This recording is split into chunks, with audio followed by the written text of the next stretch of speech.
बाप होगा लेकिन नमाजी हो बेटा के बाबा नमाज क्यों पढ़ूं, फौरन कान खींच के कहेगा मुसल्ले पे खड़े हो जा। सवाल कैसा कि नमाज क्यों पढ़ूं? मकतब अली में ऐसा नहीं है कि नस्लें सवाल करे तो जवाब दो कि नमाज क्यों पढ़ूं, रोजा क्यों रखूं, अल्लाह को क्यों मानूं, क्योंकि ये मकतब बना ही इसके लिए है कि इंसान के जहन की क्या की जाए, तामीर की जाए। तो उनके मकतब में आप सवाल करोगे, शिर्क के फतवे भी लगेंगे, बिदअत के फतवे भी लगेंगे, लेकिन हमें कोई खौफ नहीं है, न हमने बच्चों से खौफ है न जवानों से खौफ है। हमने कहा बरमला अगर कोई कहे अली को छोड़ दो, खुले दिल से कहो कि जनाब मैं छोड़ने के लिए तैयार हूं, लेकिन मैं हूं दलील वाला, मैं हूं एहतजाज वाला, मैं आपके कहने पे तो नहीं छोड़ूंगा। अगर अली छुड़वाना है तो मैं छोड़ने के लिए तैयार हूं, लेकिन एक काम कर दो, मैंने अली को मानना है अली की वजह से। अब अगर अली को छोड़ना है तो अकल ये कहती है कोई ऐसा लाओ जो अली से बेहतर हो, नसब में अली से बेहतर हो, हसब में अली से बेहतर हो, शुजाअत में अली से बेहतर हो, इल्म में अली से बेहतर हो। कोई ऐसा लाओ जिसके बच्चे हसनैन जैसे हों, कोई ऐसा लाओ जिसकी जोजा सैयदा फातिमा जैसी हो, कोई ऐसा लाओ जिसकी विलादत भी अल्लाह के घर में हुई हो और शहादत भी अल्लाह के घर में हुई हो। कोई ऐसा लाओ कि जब खुदा ने शहादत दी तो उस महीने में दी जो सारे महीनों से अफजल था, जिस रात में जरबत लगी वो सारी रातों से अफजल थी, और जिस इबादत में शहादत मिली नमाज वो सारी इबादतों से अफजल थी। और उस 5 नमाजों में से भी जिस नमाज में शहादत मिली, सुबह की नमाज सारी नमाजों से अफजल थी, और उसकी नमाज के जिस रुकन में शहादत मिली सजदा वो सारे अरकान से अफजल था।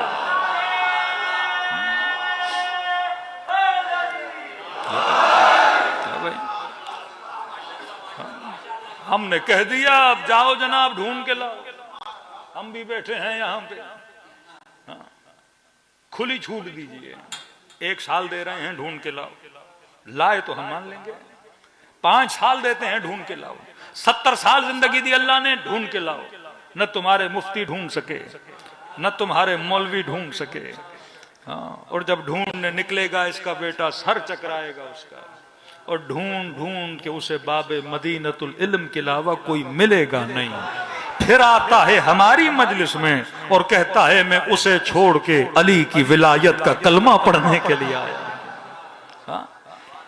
ये मकतब अक्ल का मकतब है, ये मकतब हिकमत का मकतब है।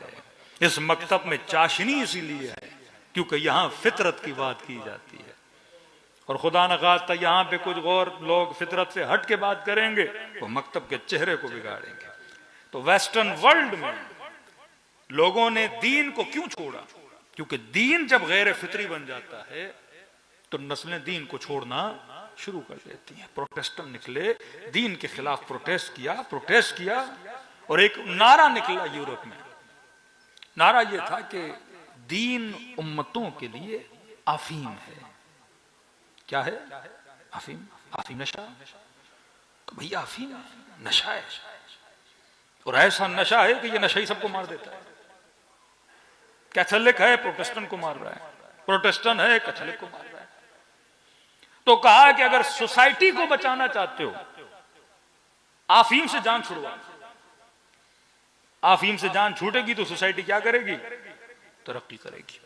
फ्रॉइड का नजरिया, डिकार्ड का नजरिया, इन्होंने पूरी सोसाइटी से जो चर्च थे उनकी हाकमियत का सिलसिले को क्या किया? खत्म कर दिया।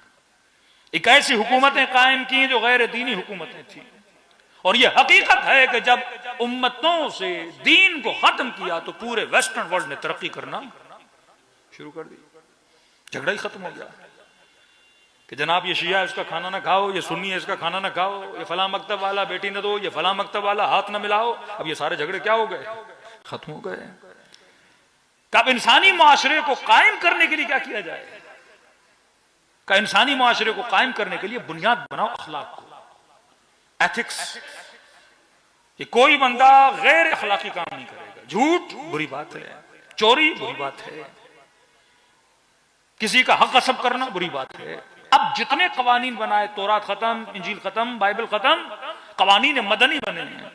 कवानीन मदनी इंसानों ने बनाए, और ऐसे कवानीन बनाए जो इंसान की नेचर के लिए मुताबिक हो, अखलाकी माशरे।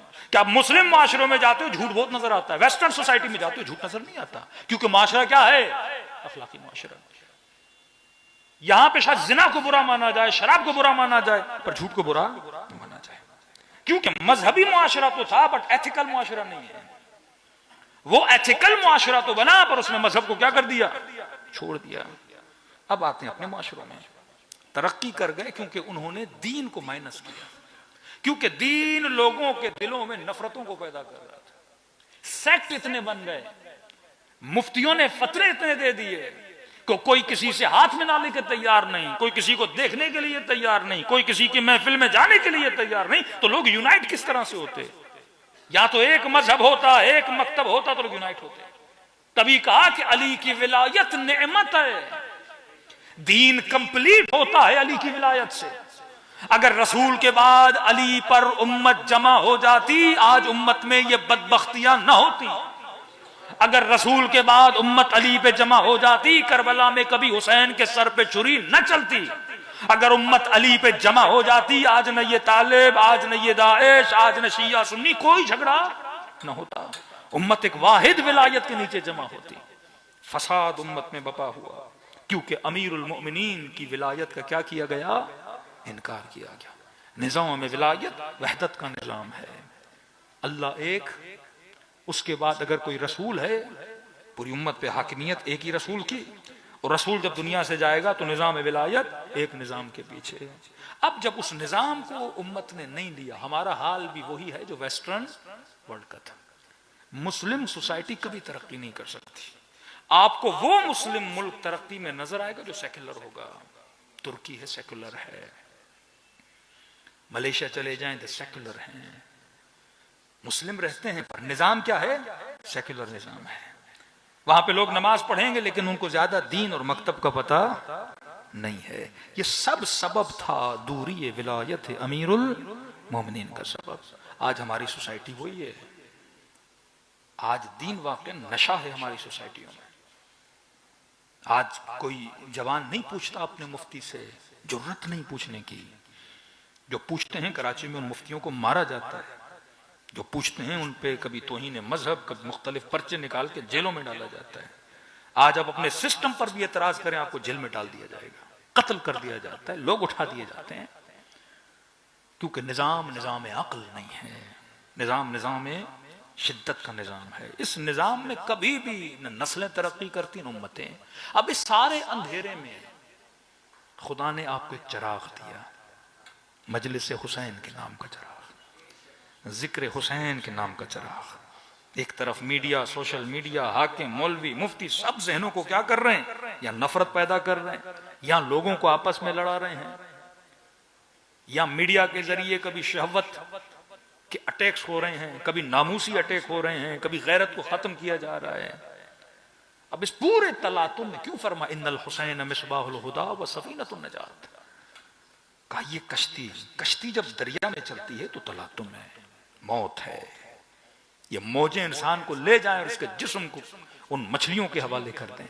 फरमाया इस तलातुम आलम में अगर कोई कश्ती तुझे निजात दे सकती है वो जिक्र हुसैन की कश्ती है। मिसबाहुल हुदा, ये चिराग भी है। मिसबाह कहते हैं लालटीन को। धूप अंधेरा हो, आपने घर जाना है, आपको रास्ते का पता है पर रोशनी नहीं है, तो फरमाया चिराग होगी तो राह का पता चलेगा। हुसैन चिराग भी है। फिर कहा वह सफीनतुन नजात, सिर्फ चिराग नहीं, हुसैन वो कश्ती भी है जो तुझे नजात तक ले जाएगी। आपके पास गाड़ी तो है पर गाड़ी के आगे वाली लाइट्स नहीं है। गाड़ी की स्पीड कितनी भी हो और अंधेरा हो, लाइट्स ना हो, क्या हो जाएगा, एक्सीडेंट हो जाएगा। का हुसैन इब्ने अली वो चिराग भी है जो राह दिखाता है, और कश्ती नजात है, वो गाड़ी भी है जो तुझे बिठा के जन्नत तक दरवाजे तक लेकर भी जाती है। ये वो कश्ती है जो इंसान को लेकर जाती है, ये वो कश्ती है जो लोगों को हुर बनाती है। बाज़ औक़ात हम पढ़ते हैं, कई जवान ये एतराज करते हैं, मौलाना कैसे, कहा कि जब शिम्र अबा अब्दुल्लाह हुसैन के सीने पर बैठा था, अगर पनाहियान पढ़ते हैं